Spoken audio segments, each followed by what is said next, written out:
మట్టి కుండలో చేపల పులుసు వండుకుంటున్నానండి. కేజీ బొచ్చి చేప ముక్కల్ని తీసుకున్నాను. ఇలా మట్టి కుండలో వేసి ఒక స్పూను ఉప్పు, స్పూను పసుపు, స్పూన్ అల్లం వెల్లుల్లి పేస్టు, 2 స్పూన్లు కారం వేసుకోవాలండి.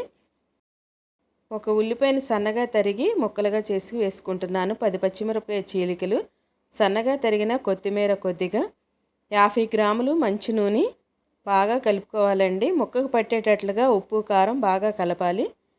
ఇలా కలుపుకున్న ముక్కల్లో పెద్ద నిమ్మకాయ సైజ్ అంతా చింతపండు తీసుకుని రసం చేసుకుని పక్కన పెట్టుకుందామండి. కొద్దిగా వాటర్ పోసుకుని ఈ దాకలో స్టవ్ మీద పెట్టి ఉడికించుకుందామండి. ఇప్పుడు చింతపండు గుజ్జుని వేసుకుందామండి.